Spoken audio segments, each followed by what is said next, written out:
Alguns anos atrás, J.B. Phillips escreveu um livro com um título astucioso, não é? Era Seu Deus é Pequeno Demais. Isso reflete a realidade da igreja nos nossos dias, reflete a realidade de muitos cristãos. Nossa visão de Deus tem tudo a ver com a forma como nós nos vemos. Se nos vemos grandes, logo Deus é pequeno. Quanto maior você vê o homem, mais você diminui Deus. João Calvino, no início da sua obra magistral, As Institutas da Religião Cristã, ele começa com essas palavras: a verdadeira e sã sabedoria consiste em duas partes: o conhecimento de Deus e de nós mesmos.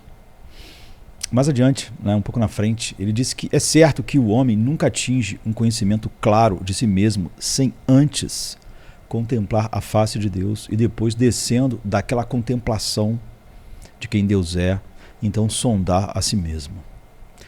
Então, antes de nós alcançarmos uma percepção genuína da nossa humanidade, nós precisamos lidar com a majestade de Deus. É isso que Calvino está dizendo. Nós precisamos contemplar a grandeza da sua pessoa conforme ele mesmo se revelou nas Escrituras, e não como nós achamos, como o humanismo secular imagina que o homem é, para depois pensarmos em como Deus é. Então, se nós quisermos compreender o compatibilismo bíblico, esse é o terceiro vídeo de uma série chamada Eu Não Nasci Livre. Não é? Então, eu posso usar alguns termos que foram definidos lá no vídeo 1 e 2. Então, eles estão aqui no canal e estão à disposição para as pessoas verem. Então, se nós quisermos compreender o compatibilismo bíblico, nós precisamos desvendar a profundidade e a amplitude do alicerce desse compatibilismo, que é a soberania absoluta de Deus. E é aqui que iniciamos nossa exploração. Não é? A gente precisa de um retrato correto da soberania de Deus. Então, o tipo de soberania idealizada pelos arminianos e por outros defensores do libertarianismo, do livre-arbítrio libertário, é aquele em que a criação desfruta de uma forte independência em relação ao seu Criador. Ou seja, Deus exerce seu controle de forma condicionada pelas atividades de suas criaturas, agindo e reagindo de acordo com as escolhas que elas exercem livremente. Ou seja, a escolha de Deus ela está sempre no nível da reação. E sua providência, então, a providência de Deus não requer uma determinação prévia de tudo que ocorre na história. Então, ele deliberadamente limita o seu poder a fim de preservar o suposto livre-arbítrio humano. Só que a Bíblia nunca fala que Deus limita o seu poder. Deus nunca diz. Deus diz o oposto. Isso a pessoa diz isso como se estivesse em algum lugar da Bíblia, mas não está. Então, Deus mantém um plano geral para o futuro, segundo isso. Mas esse futuro é significativamente afetado pelo que os humanos decidem fazer. Somente em questões pontuais, eles dizem, deixa eu ajeitar minha perna aqui, Deus intervém diretamente no curso da história. Para os arminianos, Deus é um macrogerente, não um microgerente. Então, infelizmente, nesse cenário, a humanidade é colocada no centro da órbita de Deus.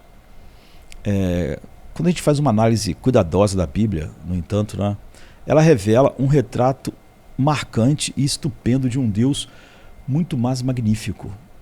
O Criador está no centro do universo conceitual das Escrituras, exercendo um senhorio inabalável sobre tudo que ele fez, o que existe para servi-lo e glorificá-lo. Essa definição de soberania de Deus é fundamental.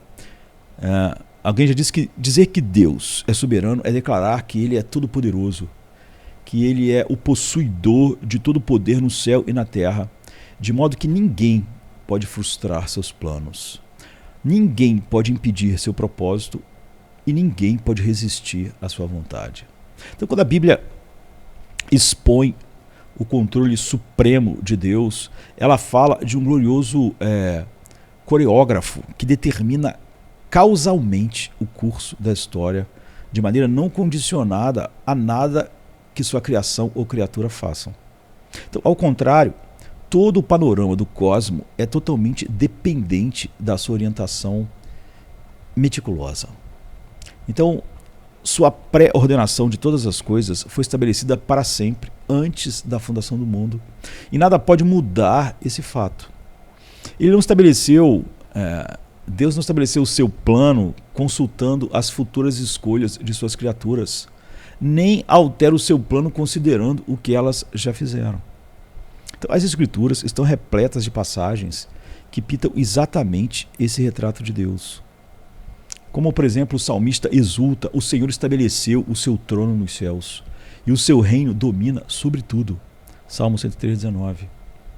Em outro lugar: no céu está o nosso Deus, e tudo faz como lhe agrada. Salmo 115. Não é? Moisés, por exemplo, ele declara os direitos de propriedade de Deus sobre toda a vasta extensão de todo o cosmos. Não é? Eis que os céus e os céus dos céus são do Senhor, teu Deus. A terra e tudo o que nela há. Deuteronômio 10:14. Então, note a abrangência disso. Inclui a terra e toda a sua substância material, cada criatura viva e toda a humanidade, conforme indica o Salmo 24:1. E todo o céu e todas as coisas. Nós podemos ter certeza de que nada está fora das mãos abrangentes de um Deus onipotente. Já o apóstolo Paulo, ele é enfático nesse ponto. Deus faz todas as coisas segundo o conselho da sua vontade. É o único conselho que ele ouve, o conselho da sua vontade. Efésios 1:11. Em outras palavras, nada escapa. Paulo, por exemplo, diz assim em Romanos 11: quem foi seu conselheiro? Quando Deus fez seu plano eterno, a aliança eterna, não existia universo, nem criaturas. Então, quem foi seu conselheiro? Ele mesmo. Ele fez tudo segundo o conselho da sua vontade. Efésios 1:11. Então, em outras palavras, nada escapa da discussão e do planejamento da Trindade, entre aspas, na sala do conselho divino, nem da execução minuciosa desses planos no palco da história. E todas as coisas de que Paulo fala é qualificado no versículo anterior. Refere-se a tudo o que há nos céus e na terra, versículo 10. Então, essas são duas esferas totalmente abrangentes do governo de Deus. Em outras palavras, a execução soberana que Deus faz de seu plano para a história é completa e exaustiva. E S. Sproul costumava dizer: não há um único átomo ou molécula rebelde fora do lugar no universo de Deus. Ele determina o resultado de cada acontecimento, desde o amplo panorama da história, como por exemplo você pode ver em Daniel 2:21 ou Atos 1:7, até o menor detalhe da existência cotidiana. Salmo 139:16, ou Tiago 4, a partir do 13, onde ele diz: você não pode dizer eu vou fazer isso, vou fazer aquilo, amanhã eu vou sair, vou comprar, mas tem que dizer se Deus quiser. E Jesus observa ainda mais meticulosamente, não se vendem 2 pardais por um asse, e nenhum deles cairá em terra sem o consentimento ou decreto de vosso Pai. Mateus 10:29. Ou seja, nenhum pardal pode morrer sem que Deus tenha determinado. E Salomão proclama que a sorte se lança no regaço. Você pode lançar os dados, mas do Senhor procede toda a decisão. Provérbios 16:33. Então, nada acontece por acaso. Até o lançamento de dados é determinado por Deus. E o apóstolo Paulo ele lança um pensamento sóbrio aos filósofos atenienses, conhecidos por sua soberba embriaguez intelectual, como muitas pessoas dão opinião sobre Deus, que é a opinião dele, não é o que Deus disse. E ele diz: o Deus que fez o mundo e tudo o que nele existe, sendo ele Senhor do céu e da terra. Ele não habita em santuários feitos por mãos humanas. Ele não é servido por mãos de homens, como se de alguma coisa precisasse, pois ele mesmo é quem dá a todos vida, respiração e tudo mais. De um só, ele fez toda a raça humana para habitar sobre toda a face da terra, havendo fixado os tempos previamente estabelecido e os limites da sua habitação, para buscarem a Deus, se porventura tateando o possam achar, bem que não estejas longe de cada um de nós, porque nele nós vivemos e nos movemos e existimos, como alguns dos vossos poetas têm dito, porque dele também somos geração. Atos 17, a partir do 24. Então, nem mesmo uma só respiração que tomamos, ou uma contração do menor músculo do nosso corpo, ou o mais leve sinal de atividade interna que indique vida poderia existir sem a mão de Deus repousando diretamente sobre nossa pequena e frágil estrutura. Nós somos completamente dependentes dele para o fato de nos movimentarmos, para o fato de respirarmos, para o fato de pensarmos, de ouvirmos, de falarmos, de vermos, de tocarmos, para o fato de vivermos. Ponto final. Quando a Bíblia fala das ações de Deus, fica claro que ele age livre e incondicionalmente. Nenhuma força externa determina ou sequer influencia as escolhas que ele faz. Nenhuma força externa, incluindo eu e você, né? Aquilo que ele decreta, ele também executa. Ele é tanto o arquiteto quanto o construtor. Ele opera em nós o querer e o efetuar segundo a sua boa vontade, mesmo em cada passo da salvação. Então, o soberano Senhor proclama ousadamente por meio do profeta Isaías e diz: lembrai-vos das coisas passadas, desde a antiguidade, que eu sou Deus e não há outro Deus. Não há outro semelhante a mim, que anuncie o fim desde o princípio. E desde a antiguidade as coisas que ainda não se sucederam. Que digo, o meu conselho, ou o meu decreto, a minha vontade será firme. Eu farei toda a minha vontade. Que chamo a ave de rapina desde o Oriente e de uma terra remota. O homem que executará o meu propósito. Eu o disse e eu o cumprirei. Formei o plano e o executarei. Isaías 46, 9 e 11. Está vendo? É o que eu estava dizendo no início. Não há nenhum lugar da Bíblia que Deus disse que ele abriu mão de parte da sua soberania. Não é? Então, um retrato indelével de Yahvé já havia sido mostrado antes a Isaías. Um olheiro que reserva o direito de moldar o barro como bem lhe agrada. Isaías 45, 9. O barro não tem voz para repreender o olheiro para fazê-lo do jeito que fez, nem para fingir que o divino artesão jamais esteve junto à roda do olheiro em primeiro lugar. Então pense que o senhorio de Deus é supremo. Nabucodonosor, rei da Babilônia, né?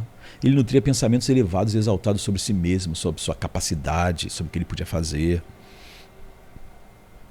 A gente fez isso em Daniel 4:30, né?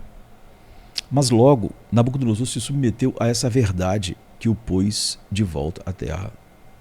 A humilhação veio somente depois de ter sido rebaixado por Deus a um nível abaixo do horizonte da grama, onde o gado se alimenta, né?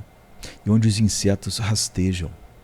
Então agora, humilde, o rei declara: mas ao fim daqueles dias, eu, Nabucodonosor, levantei os olhos ao céu, recobrei o entendimento e bendisse o Altíssimo.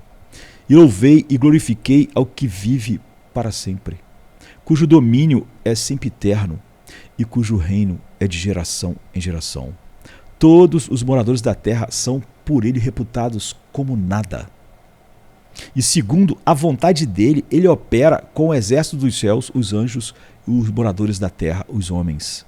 Não há quem lhe possa deter a mão, nem lhe perguntar: que fazes? Daniel 4, né, de 34 e 35. Então, nós temos um retrato do cuidado de Deus sobre todas as coisas, como Jesus disse, sobre cada pardal que cai. Não há razão para imaginar que Deus exerça seu poder de forma aleatória e desenfreada apenas porque pode. Não é? As obras de Deus, sendo onipotentes, você pode pensar assim, então Deus faz, ele faz as coisas não de uma maneira só porque são onipotentes, desenfreadas. Elas são realizadas por um Deus onisciente e infinitamente bom. Então, tampouco a providência de Deus é distante ou impessoal, nos deixando diante de uma divindade fria e indiferente, cuja disposição gélida nos abandona em algum deserto ártico. Isso é importante. Se quisermos compreender as implicações da soberania de Deus para a vida de seus filhos.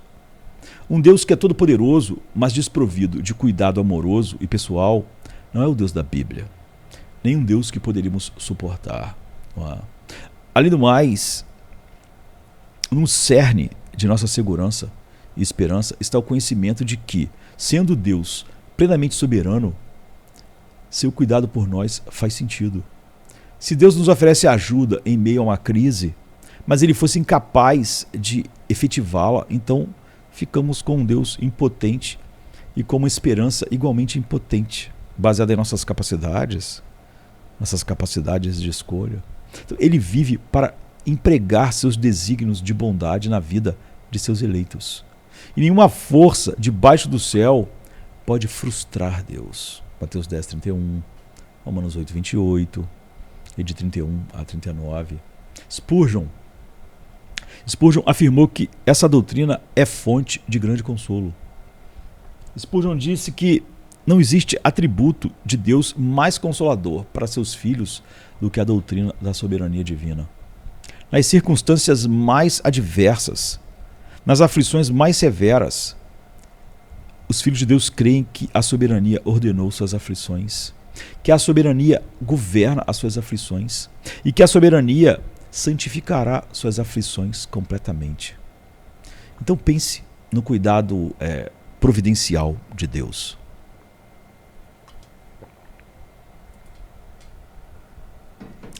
Eu não sei como está, onde cada pessoa está, mas aqui no Rio de Janeiro está um calor assim, incrível. Já, sei lá, umas 2 ou 3 semanas.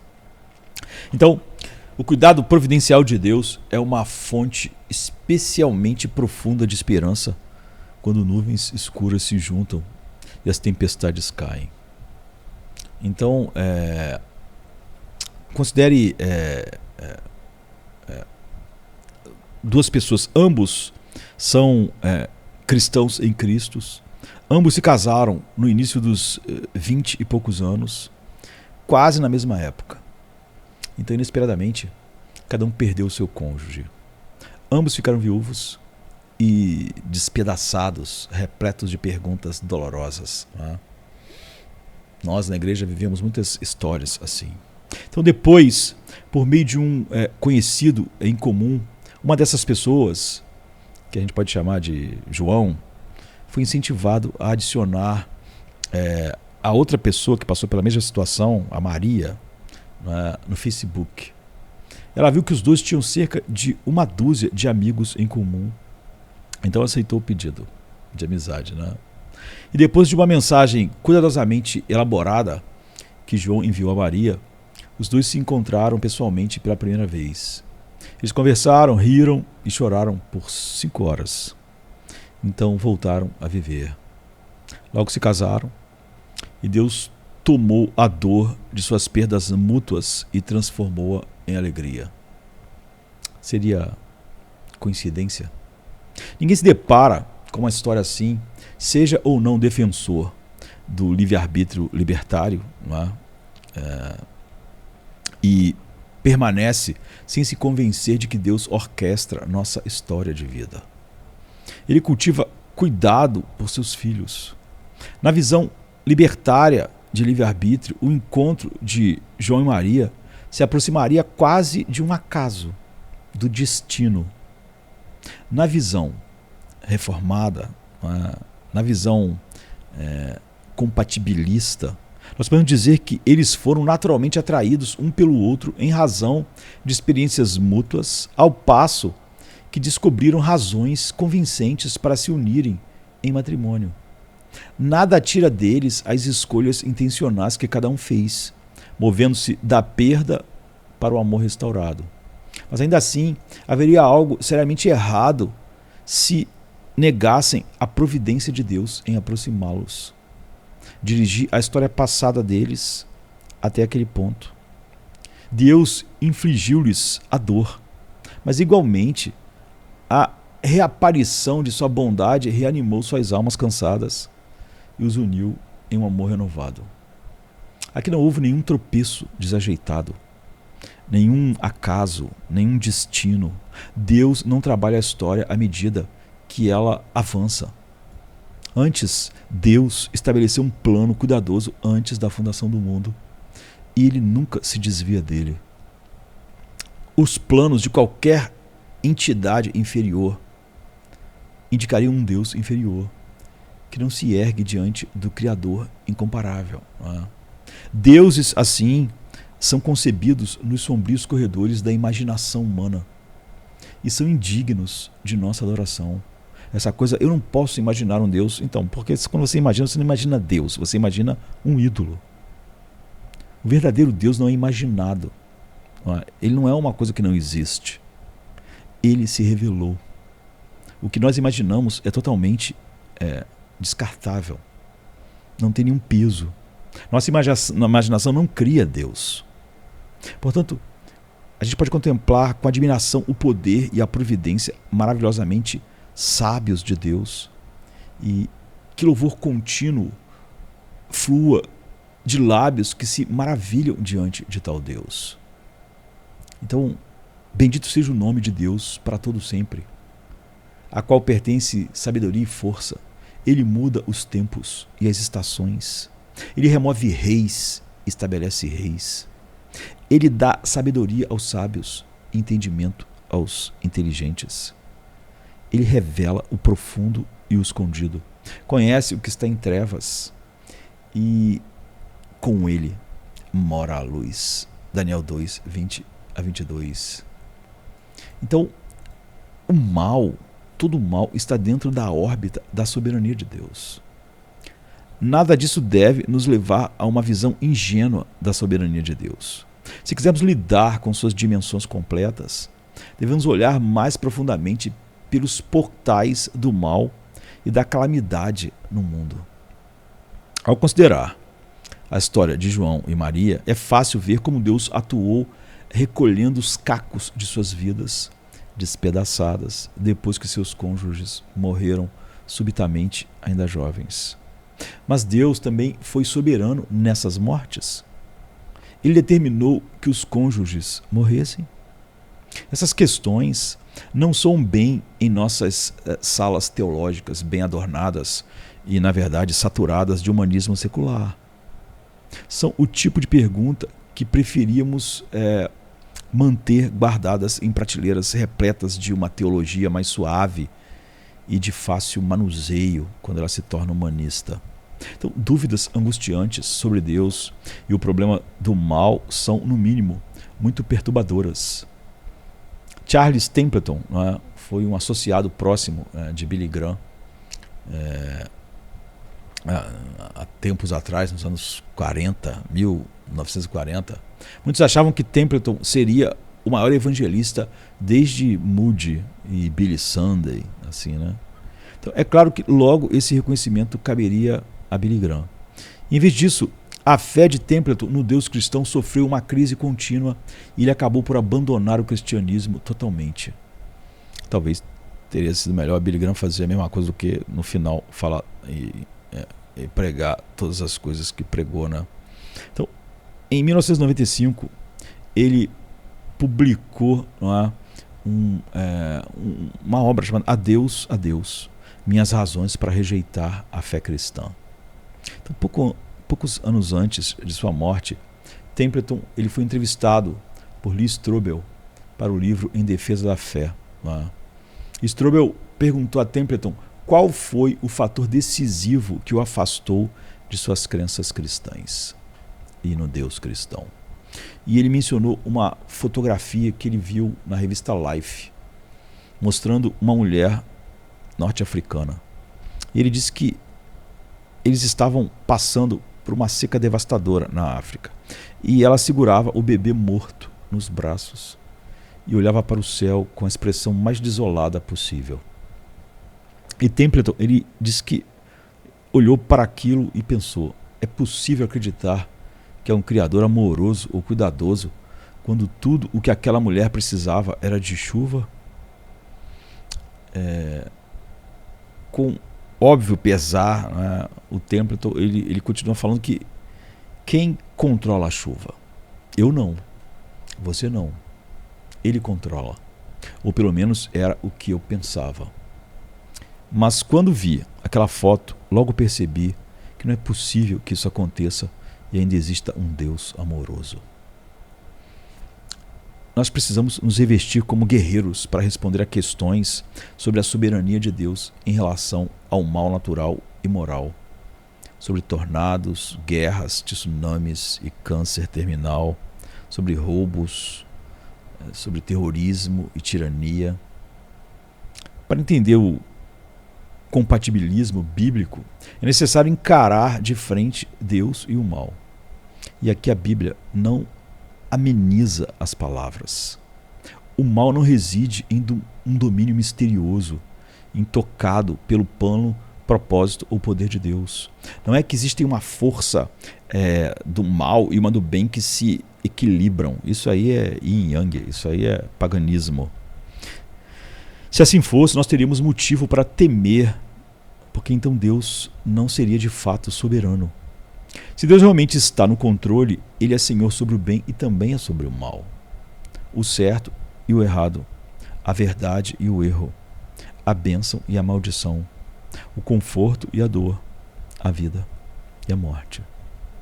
Salomão diz de forma direta: o Senhor fez tudo para um fim, sim, até o ímpio para o dia do mal. Provérbios 16:4. Outras passagens inequívocas, ao reforçar esse ponto, aparecem para nós. Por exemplo, pense em Isaías, né? Num trecho em que ele diz: eu sou o Senhor e não há outro, fora de mim não há Deus, eu te cingirei ainda que tu não me conheças, para que se saiba desde o nascente do sol e desde o poente que além de mim não há outro, eu o Senhor, eu sou o Senhor e não há outro. Eu formo a luz e crio as trevas. Faço a paz e crio o mal. Eu, o Senhor, faço todas estas coisas. Isaías 45, 5-7. A palavra traduzida como mal no versículo 7, em muitas versões o pessoal bota calamidade ou desgraça. É o termo hebraico padrão para maldade. Além disso, a palavra traduzida como crio, usada 2 vezes no versículo 7, é a palavra hebraica bara, que é empregada exclusivamente para Deus no Antigo Testamento, descrevendo a criação da matéria, por exemplo. Seu uso mais famoso ocorre, é óbvio, em Gênesis 1. Não é? No princípio criou Deus, bara, os céus e a terra. Em uma passagem semelhante, Jeremias, o profeta Jeremias, né, ele escreve: quem é aquele que diz e assim acontece quando o Senhor o não mande? Não sai da boca do Altíssimo tanto mal quanto bem. Lamentações 3, 37, 38. De novo, mal aqui é a mesma palavra, ra, né, para maldade, dano, ferir. Então a Bíblia apresenta um quadro completo do controle de Deus sobre a entrada do mal natural e moral nos assuntos humanos.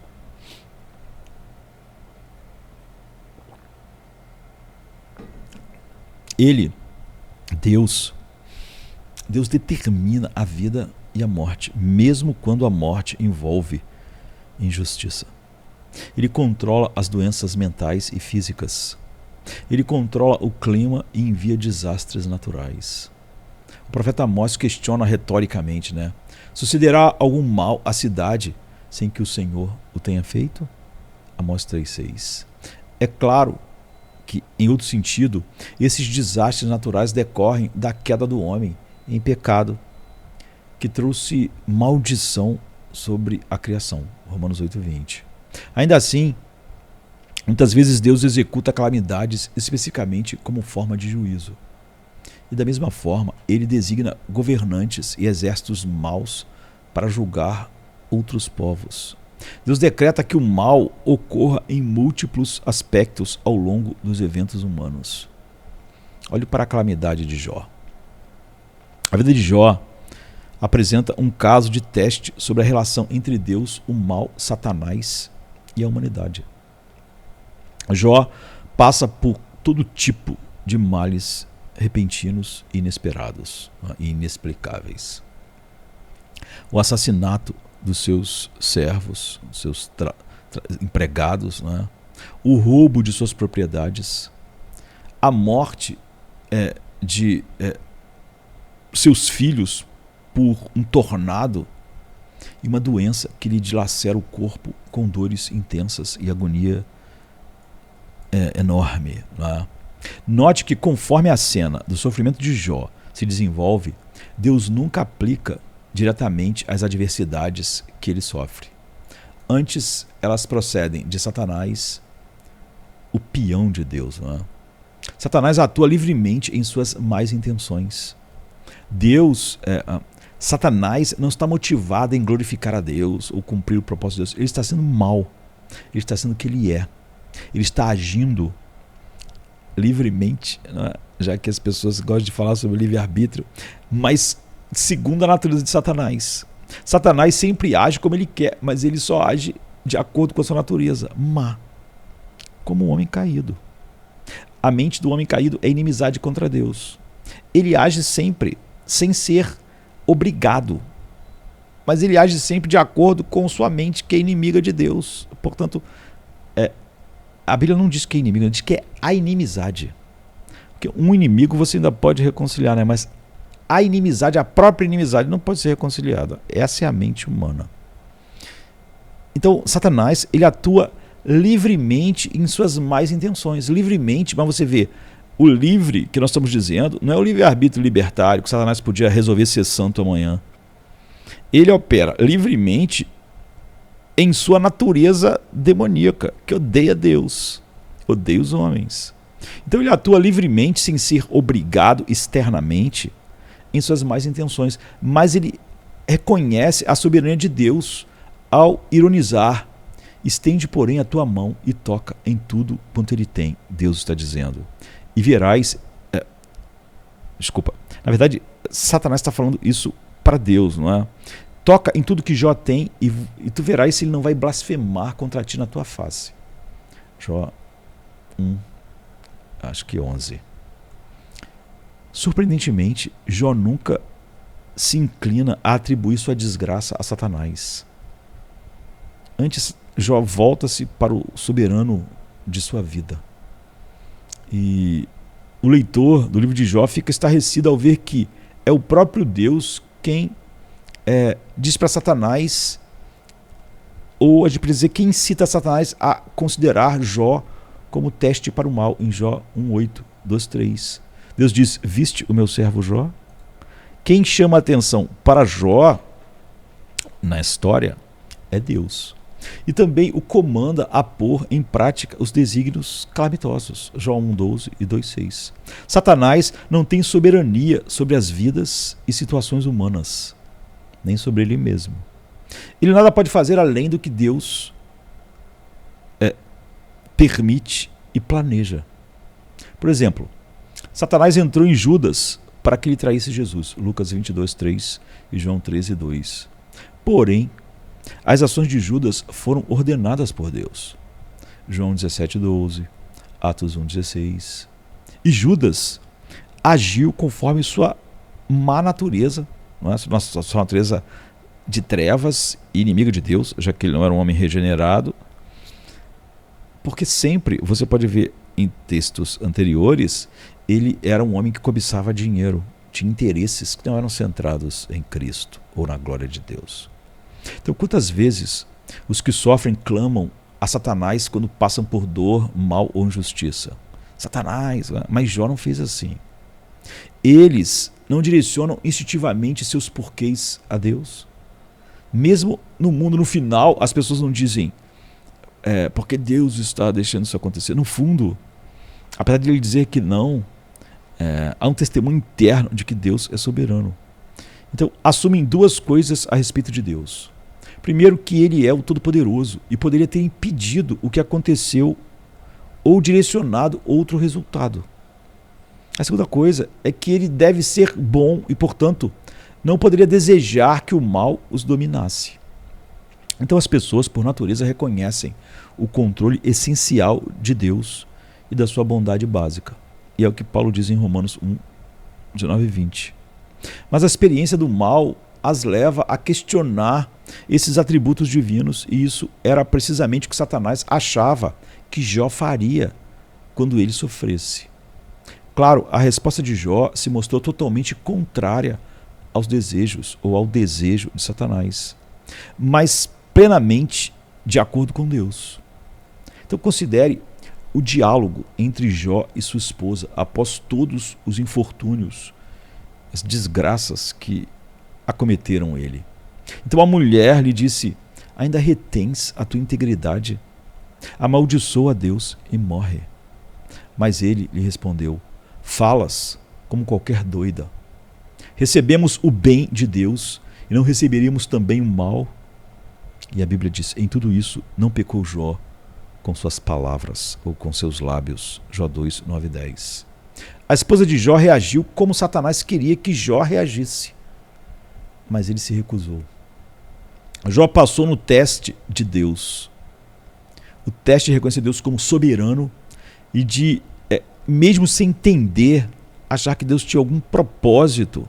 E nós sabemos que tinha, porque nós conhecemos parte da história que Jó não conhecia em Deus. Então o teste reafirmou a convicção de que não podemos abraçar a plenitude da soberania de Deus, negando que ele decreta tanto o bem quanto o mal. E como confirmação dessa verdade, nós lemos que em tudo isso não pecou Jó com seus lábios. Jó 2,10. Deus não é o soberano apenas sobre o bem, enquanto fica à mercê do mal.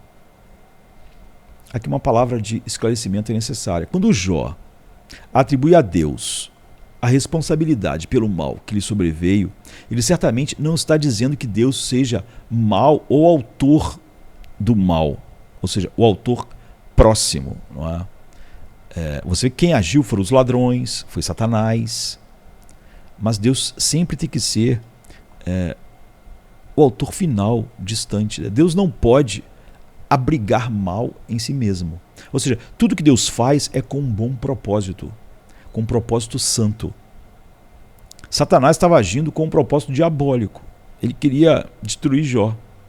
Os ladrões estavam roubando não para cumprir a vontade de Deus, mas porque eles eram ladrões, eles viviam de roubar. Então Deus não pode abrigar mal em si mesmo. Do contrário, ele não seria Deus, luz, onde não há nem sombra de variação. A bondade de Deus é inegociável. O salmista declara: justo é o Senhor em todos os seus caminhos, benigno em todas as suas obras. Salmo 145, 17. Moisés diz que ele é a rocha cuja obra é perfeita, porque todos os seus caminhos são juízo.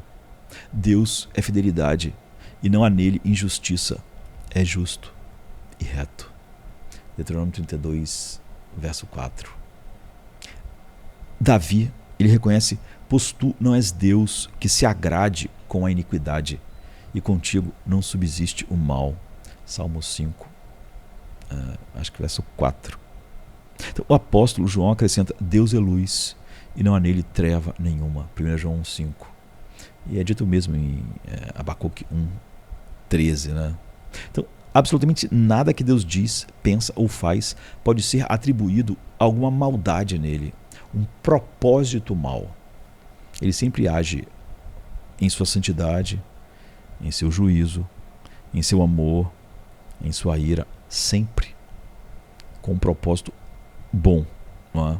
Então, para que Deus permaneça Deus, isso é simplesmente impossível. Não é? Que Deus tivesse propósitos maus em si. Como eu disse, no caso de Jó, a causa eficiente ali próxima, a causa próxima dos males de Jó são os ladrões, são Satanás, e cada um deles tem a sua agenda. Satanás não quer glorificar a Deus, ele é mau e está agindo segundo a sua maldade. não é? Como eu disse até, ele está livremente, entre aspas, agindo segundo a sua natureza demoníaca. E os ladrões também são ladrões. Então Deus impedia eles de virar seus olhos para os bens de Jó e proteger a Jó. Quando Deus tirou essa limitação, eles imediatamente olharam para a riqueza de Jó como algo que eles podiam pilhar, porque eles viviam de pilhagem, não é? Além disso, por causa da bondade intrínseca de Deus, ele não pode tentar pessoas a agirem de modo perverso. Tiago 1,13. Ou seja, a palavra tentar e provar é a mesma. Nós é que traduzimos de maneiras diferentes. Mas como Deus, quando coloca algo no caminho de Abraão, é para o bem final de Abraão que ele está operando, não é? Todas as coisas para o bem. Ou seja, Deus está provando, não está tentando. Deus não tem um propósito que ele caia, né? Esse é o propósito da tentação. Um propósito que ele peque.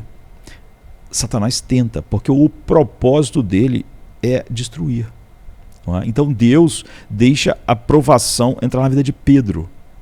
Mas Jesus disse: eu já orei por você para a tua fé não ser destruída. O propósito de Deus era bom, não é? Santificar Pedro, mostrar a ele como seu coração estava, a sua arrogância, seu orgulho, sua autossuficiência, para preparar para aquilo que ele queria. Já Satanás pediu para cirandar Pedro como um trigo. Satanás queria destruir Pedro. Deus pode decretar que o mal ocorra, mas delega a tentação à obra de Satanás. Isso é difícil de entendermos completamente a princípio e deixa muitos pensando em mistérios sem resposta. Mas Deus nunca é a causa eficiente do mal. Mas ele decreta o mal. Não é? Mas precisamos olhar para o testemunho claro das Escrituras, não é? E deixar que a Bíblia fale com toda a atenção justaposta. Há apenas uma conclusão disponível para nós. Deus sempre tem um bom propósito para o mal que ele decreta. E ele nem sempre nos revela qual é o propósito. Gênesis 50:20. Não é? Deus não tem que contar para Jó porque ele está decretando todas aquelas coisas. Deus não tem que contar para José porque está deixando ele ser vendido como escravo. E ele ficar aqueles anos todo lá. Deus não falou em momento nenhum qual era o propósito. Então, diante dessa realidade, nós devemos descer cuidadosamente de joelhos, colocar a mão sobre a boca em reverente assombro e, junto com o apóstolo Paulo, declarar: ó profundidade da riqueza, tanto da sabedoria como do conhecimento de Deus. Quão insondáveis são os seus juízos e quão inescrutáveis os seus caminhos. Romanos 11:33. Um Deus assim merece nossa adoração, não nosso desdém ou nossa opinião arrogante de como Deus deveria ser segundo nossas mentes espetaculares e oniscientes e totalmente sábias, não é? Então a bondade de Deus se revela em tudo que ele faz. Então ainda assim o povo de Deus encontra consolo, porque ainda que entristeça, alguém usará de compaixão segundo a grandeza da sua misericórdia. E entenda, Deus não deve misericórdia a ninguém. Deus deve justiça, juízo. E todos pecaram e destituídos estão da sua glória e merecem a sua ira. Porque não aflige nem entristece de bom grado aos filhos dos homens. Lamentações 3:32 e 33. Deus tem um propósito bom e sábio que transcende a aflição imediata. Misteriosamente, Deus decreta o que ele jamais prescreve. Você tem duas vontades de Deus na Bíblia. A vontade decretiva e com essa vontade é tudo que acontece. Teve um terremoto, é a vontade decretiva de Deus. Teve o assassinato, é a vontade decretiva de Deus. Você pode dizer, um assassinato? Então, o filho dele foi assassinado numa cruz, segundo o seu propósito. Não é? Então Deus decreta o que ele jamais prescreve. Na sua lei de mandamento, ele vai dizer: não matarás. Mas ele decretou a morte do seu filho, assassinado. Isso não traz alegria ao coração de Deus, ou seja, a coisa em si, o assassinato de Cristo em si, mas sim o propósito dele na morte de Cristo. Então, é o que Ezequiel 18:23 e 33:11 diz. Então, um pouco é teologicamente ingênuo imaginar que Deus derrame sofrimento ao infligir o sofrimento necessário a seus filhos, servindo, porém, a um bem maior. Jó entende. Ainda que ele me mate, nele esperarei. Jó 13:15. Jó acolhe tudo o que Deus faz, até mesmo as duras providências, sabendo que as misericórdias do Senhor não têm fim. Mesmo Deus, por exemplo, levando todos os seus filhos. Como a gente pode ver também em Lamentações 3, 22, 23. Então, na ótica libertária, muitos males não vão encontrar explicação, de modo que não apenas surge um senso de alienação divina, mas também um incômodo sem sentido quanto à presença do mal, para quem fala sobre o livre-arbítrio libertário, e em particular do sofrimento pessoal. A Bíblia não traça um retrato tão desolador. Ainda que Deus se mantenha em silêncio, como Jó, como no caso de José, ele jamais abandona seus filhos, pelos quais ele nutre o mais profundo cuidado. Existe um sentido profundo, ainda que misterioso, de coerência entre seus decretos soberanos sobre o mal, sua bondade e a dor que ele mesmo parece compartilhar conosco, sabe? Se alegre com os que se alegram, chorai com os que choram. Então, Tadeusz Williams, ele explica dizendo que um Deus que ao mesmo tempo predetermina e lamenta o mal, substitui o medo de alienação e absurdo cósmico por um senso de solidariedade. Porque Deus sente autenticamente nosso sofrimento. A gente pode dizer que Deus se compadecia do seu servo Jó, apesar dele ter decretado aquilo. Isso dá estabilidade, porque Deus dirige com autoridade o nosso sofrimento. O apóstolo Paulo, ele é inequívoco a respeito da soberana bondade de nosso Senhor. Ele diz: sabemos que todas as coisas cooperam para o bem daqueles que amam a Deus, daqueles que são chamados eficazmente, segundo o seu propósito. Romanos 8, 28. Deus não faz com que apenas algumas coisas funcionem para o bem do crente, mas todas as coisas. Nada que aconteça na vida de um crente pode ser atribuído a uma intenção má de Deus. Naqueles que não são, nada contribui para o bem, no sentido que Deus está deixando o homem colher aquilo que é justo. Então, tudo tem um propósito encaixado num cuidado pelo nosso completo bem-estar. Então, permita que essa verdade, todas as coisas cooperam para o bem, penetre e inunde a alma. A tentação de Satanás a Jó, por meio de seus amigos, eu diria, amigos miseráveis, era sugerir que Deus estava punindo aquele sofrimento porque não o amava, ou que Deus o estava punindo por alguma infração grave, específica. É óbvio que Jó era um pecador como nós, sujeitos àquilo que a criação toda está sujeita até que haja a redenção final de todas as coisas. Mas não era verdade que Deus estava punindo Jó por um mal específico. É verdade que, como pecadores culpados, incorremos na ira de Deus. De fato, merecemos que o castigo divino seja derramado sobre nós de forma sem medida, infinitamente e para sempre. E o abandono da sua face, da luz da sua face, o que é o inferno. Para alguns, o pensamento da ira de Deus desperta uma ira recíproca contra Deus, levando-os a se voltarem contra Ele. Isso é o sentimento de Satanás e contra seu povo, ou a fugirem dele, como Adão fugiu. Então, para outros que podem ter a consciência sensível à realidade de sua culpa, de que realmente nós não merecemos nada de Deus, a não ser a sua ira, a ira de Deus pode ser uma verdade esmagadora. levando-os ao desespero se eles reconhecem realmente o Evangelho. Judas, ele se desesperou tanto depois de trair Cristo, as autoridades, como está em Mateus 26, 14 e 16, e depois lá no final, já em 47 em diante, que ele se suicidou no verso 27, no capítulo 27, né, de 1 a 6.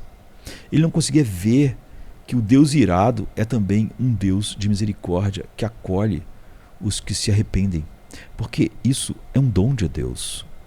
E Judas, entregue aos seus próprios recursos, pensou como as pessoas pensam. Eles pensam na ira de Deus e eles têm uma ira recíproca contra Deus. Porque a mente humana, como a gente disse, como Paulo disse, né, é inimizade contra Deus. Judas sentiu remorso, mas não um verdadeiro arrependimento. Como resultado, jamais ocorreu a Judas buscar o perdão de Jesus e ele também jamais se arrependeu. Então, a gente pode dizer que a epifania transformadora de esperança para aqueles que experimentam a salvação ocorre não quando eles desmoronam sob o peso esmagador da culpa diante de um Deus justo, mas quando veem a providência sorridente de Deus na cruz, que perdoa e alivia seu fardo. Então, para o crente, para o homem verdadeiramente regenerado,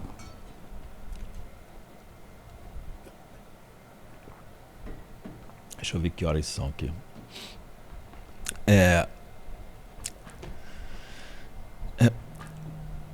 Então, para o crente, a ira de Deus foi completamente removida. Já não estamos sob condenação. Romanos 8:1. Nenhuma condenação há. Pois Cristo desviou a ira do Pai de nós para si mesmo. Romanos 5, 8 e 9. Então, não há sofrimento, aflição ou mal que nos seja infligido por Deus como punição, como sua justiça sobre o nosso merecimento, que era da ira, porque ele já derramou a ira. Então, nada pode nos separar do amor de Deus que está em Cristo. Romanos 8, 31 e 39. Os filhos de Deus podem enfrentar dor e sofrimento porque ainda vivemos em um mundo caído que Deus controla, mas ele redime nossa dor e sofrimento para a sua glória e para nosso bem. Às vezes, ele remove nossa dor. Em outras, pede que a suportemos, mas nunca com a nossa força. Ele vai dizer, como disse a Paulo, né? Minha graça te basta. Então, ele nunca a envia de forma caprichosa ou com propósito mau. Na verdade, o Deus de toda consolação, né, como 2 Coríntios 1,3 diz, nos ministra em meio aos nossos sofrimentos. Então, Richard Rembrandt nasceu em 1909 e morreu em 2001. Foi um judeu crente em Cristo que morava na Romênia comunista. Ele foi preso e torturado durante anos por causa da sua fé em Cristo. E certa vez, ele sofreu por 3 anos em confinamento solitário. E em um breve documentário, né, Rembrandt descreveu o sofrimento de sua fé. Alguém poderia imaginar que sofrer torturas indizíveis seria o mesmo que experimentar um vislumbre do inferno. Mas não foi assim para Rembrandt. No inferno, a pessoa ela se encontra separada de Cristo. Mas ele afirma que, enquanto estava na prisão, Cristo esteve presente com ele todo o tempo, trazendo esperança, paz e todas as coisas que ele precisava, consolo. Que tipo de Deus é esse que produz paz em meio aos horrores? Somente o Deus que se revelou como o Senhor tanto do bem quanto do mal. Então pense no mal e na gloriosa graça de Deus. O mal, por mais gratuito, vergonhoso, repugnante ou injusto que seja, nunca é, em última instância, sem sentido, sem propósito ou desvinculado do plano de Deus, para que também desse a conhecer as riquezas da sua glória. Romanos 9, 22 em diante. Ou Efésios 1, 5 e 6.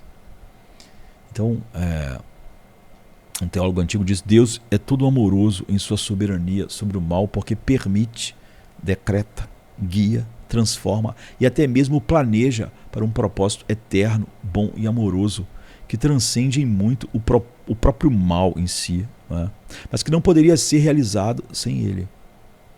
Aqui reside o mistério da criação e da redenção, visto que Deus poderia ter impedido o mal de alguma vez lançar raízes no mundo.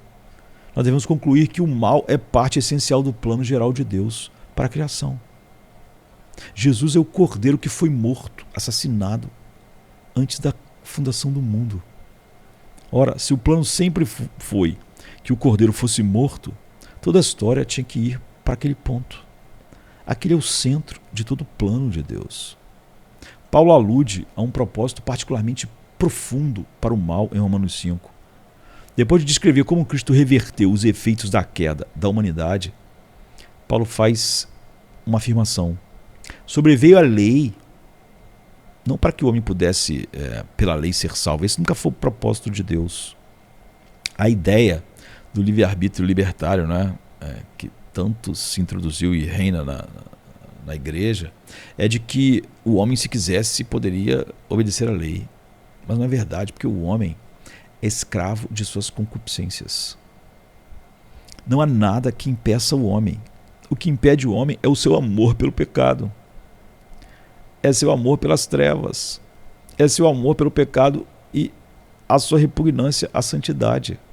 Então, todos os impedimentos do homem não é porque alguém impede ele de obedecer à lei, é porque ele mesmo, a sua natureza é contrária à lei de Deus. A Bíblia diz que ele não se submete, nem pode se submeter. Quem se submeteria a algo que odeia? Não é? Então, sobreveio a lei para que avultasse a ofensa, para que a ofensa abundasse, para que o pecado mostrasse tudo que ele é no coração do homem. Mas onde abundou o pecado, o que superabundou não é a capacidade humana de escolha. Onde abundou o pecado, superabundou a graça. A fim de que, como o pecado reinou pela morte, assim também reinasse a graça pela justiça para a vida eterna, mediante Jesus Cristo, nosso Senhor. Romanos 5, 20 em diante. Então, a lei aqui se refere principalmente à lei mosaica. Ainda assim, ela espelha a lei divina inscrita em todos os corações, como está em Romanos 2, 14 e 15. Que por sua vez reflete o próprio caráter moral de Deus.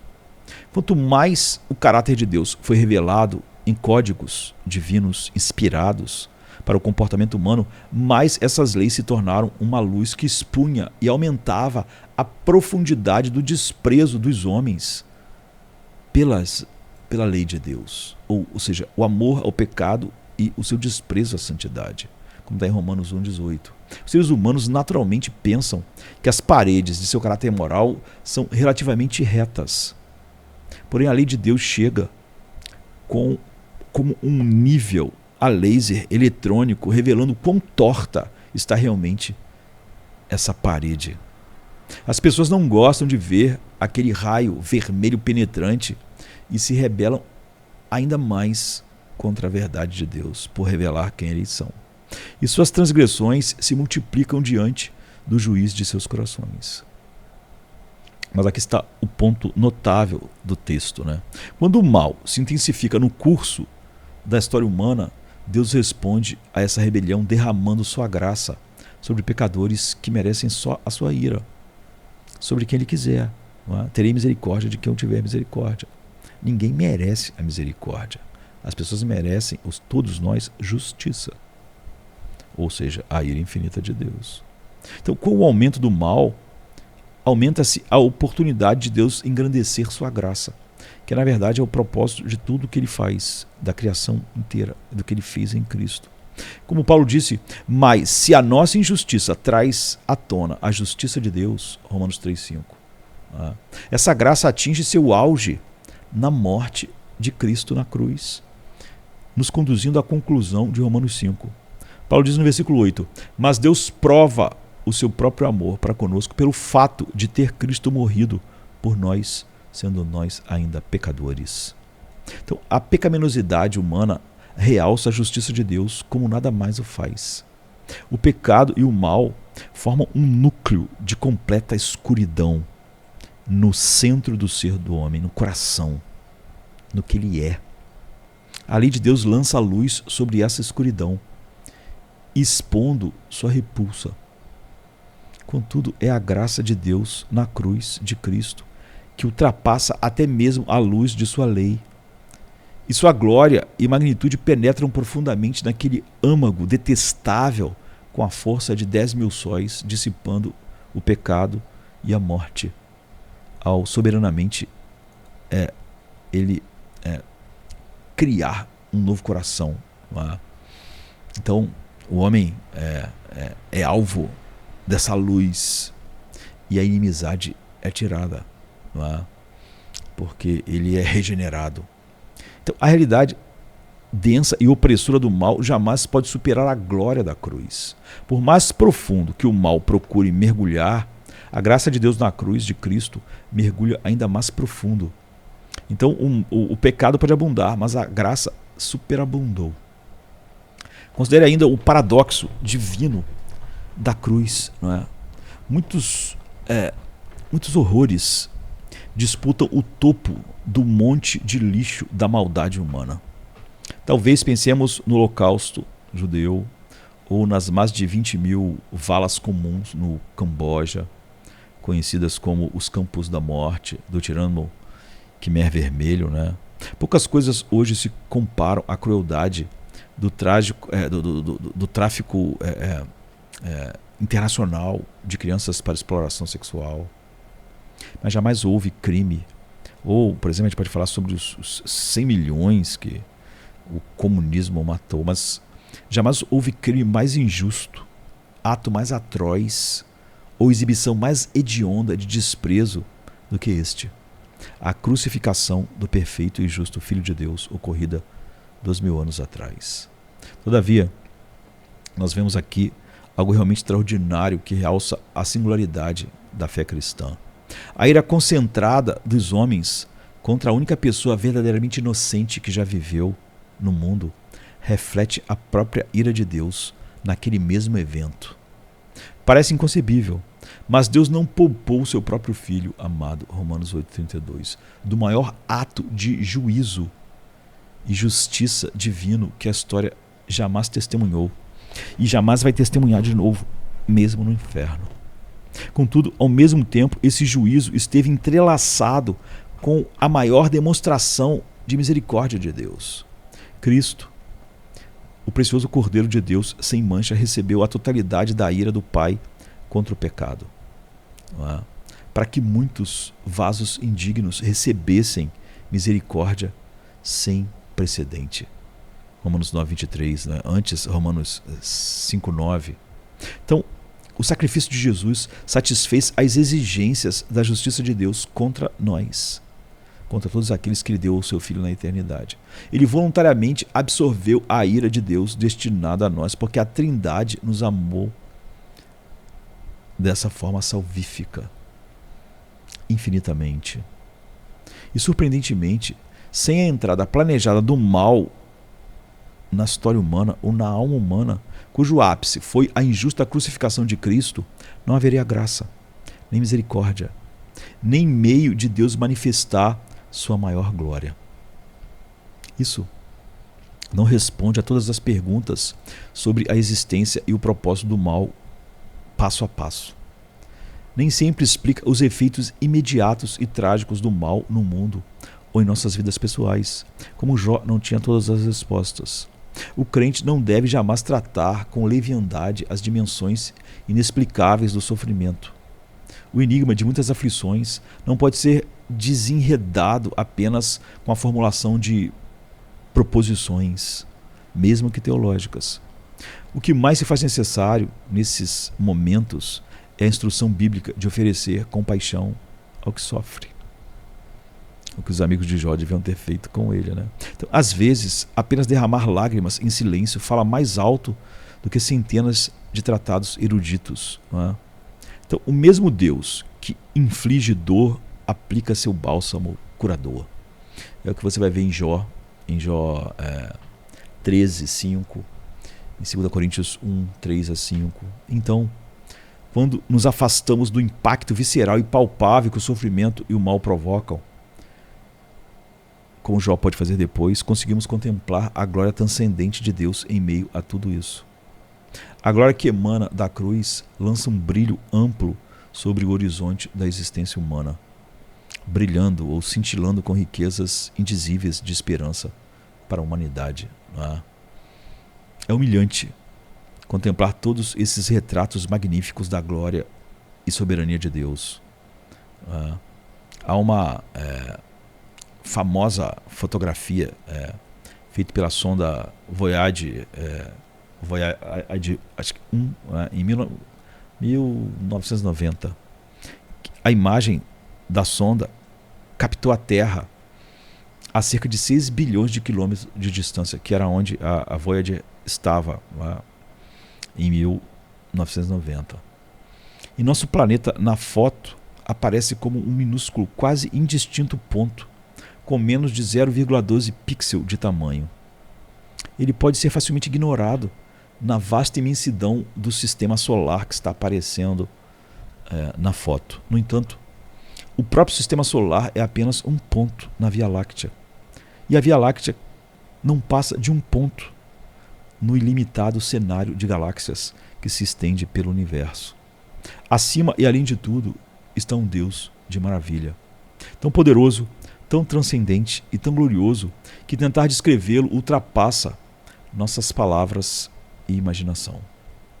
E ainda assim, aqui estamos nós, criaturas virtualmente imperceptíveis pela lente de uma espaçonave, como o próprio planeta é imperceptível.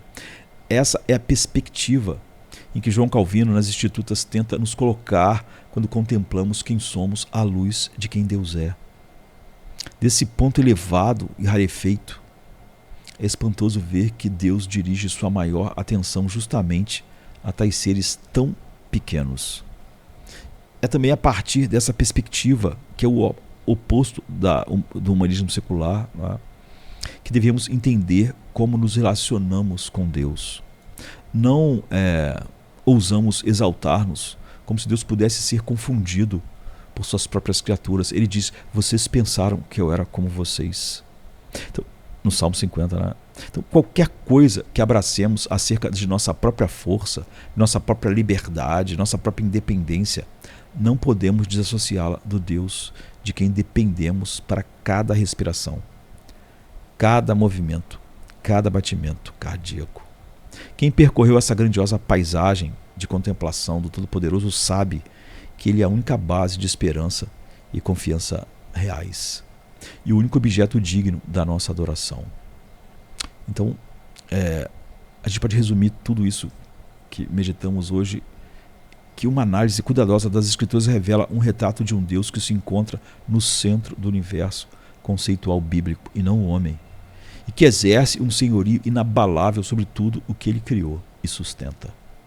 O supremo controle de Deus fala de um glorioso coreógrafo que determina causalmente o curso da história, de maneira não condicionada a nada que sua criação ou suas criaturas, nós, façam. Pelo contrário, todo o cosmo depende completamente de sua condução meticulosa de todos os átomos do universo. Nada escapa ao debate e ao planejamento da Trindade na sala do Conselho Divino na eternidade. Nem a execução minuciosa desse plano no palco da história quando o tempo foi criado. Desde as grandes passagens da história até o mais vil movimento de um pássaro caindo, Deus controla tudo. Até o lançamento de sorte repousa nas mãos do Senhor. Como a gente disse, moléculas rebeldes não existem no universo. Mesmo seres rebeldes estão completamente como Satanás, como os homens, dentro dessa soberania de Deus. Então, a pré-ordenação de Deus sobre todas as coisas, boas e más, foi estabelecida para sempre, antes da fundação do mundo. E nada que os seres humanos escolham pode mudar isso. As obras de Deus, embora todo-poderosas, são executadas não só por um ser todo-poderoso, mas por um Deus onisciente e infinitamente bom. Sua providência não é fria e impessoal, como se ele fosse um ser distante, nos deixando ao léu em algum deserto gélido. Um Deus que é todo-poderoso, mas despido de cuidado amoroso e pessoal, com um plano eterno bom, não é o Deus das Escrituras, nem um Deus suportável debaixo de cujo jugo pensamos estar vivendo. Além disso, os propósitos soberanos de Deus, ao decretar a existência do mal, servem para engrandecer a glória de sua graça. Então é espantoso, mas sem a entrada planejada do mal no coração humano, no coração de anjos, exemplificada no coração dos homens e dos anjos, na crucificação injusta de Cristo, não haveria graça, nem misericórdia, nem forma de Deus manifestar sua maior glória. Então, nunca faça do Deus da Bíblia pequeno para se encaixar na ideia de que o homem é grande. Ou nunca abrace nada do humanismo secular. Nós conhecemos Deus pela sua revelação, na sua palavra, e apenas nela. Amém. Que Deus nos faça nos prostrar em adoração e dizer: ó profundidade das riquezas, tanto da sabedoria quanto do conhecimento de Deus. Quão insondáveis são os seus juízos e quão impenetráveis os seus caminhos. Pois quem conheceu a mente do nosso Senhor? Quem primeiro deu a Ele para depois receber? Porque dele, por Ele e para Ele são todas as coisas. Glória, pois, sejam dadas a Ele eternamente. Amém, querido. Amém. É sexta-feira chega trazendo a noite em seu manto. Jesus em súplicas, enquanto Pedro sucumbe ao encanto do sono. Judas, com seu beijo, selou o destino.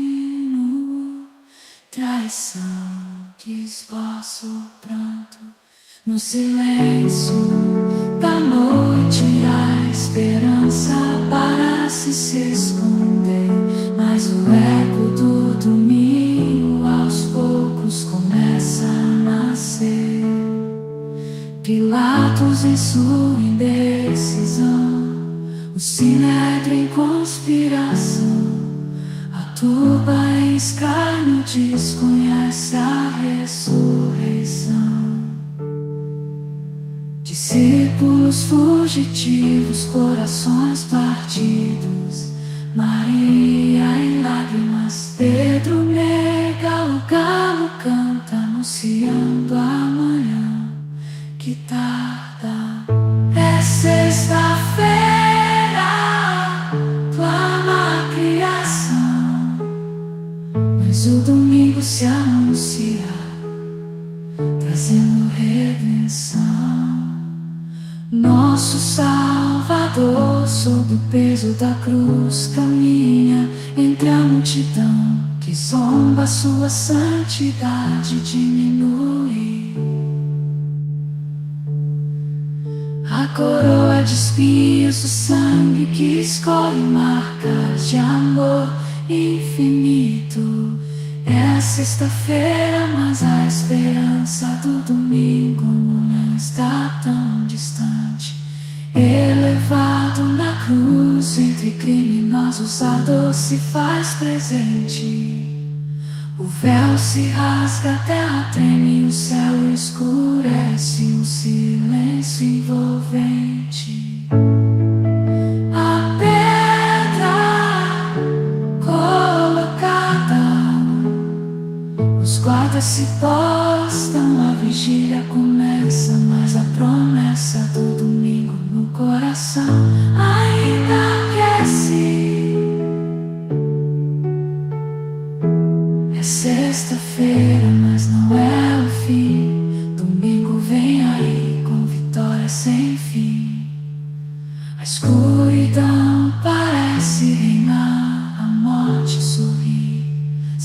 dia de sua vitória. É sexta-feira, mas a história ainda não contou sua glória. O pecado julga ter vencido, a esperança parece falhar, mas a luz do domingo já começa a brilhar. O túmulo agora vazio, a pedra removida, Jesus ressuscitou, trazendo vida. Manhã de domingo, brilha a esperança restaurada. A morte foi vencida, a redenção proclamada. É sexta-feira, mas a alegria vem com o amanhecer. Domingo já chegou, ensinando-nos a renascer. Nosso Salvador, sob o peso da cruz, caminha entre a multidão que zomba, sua santidade diminui.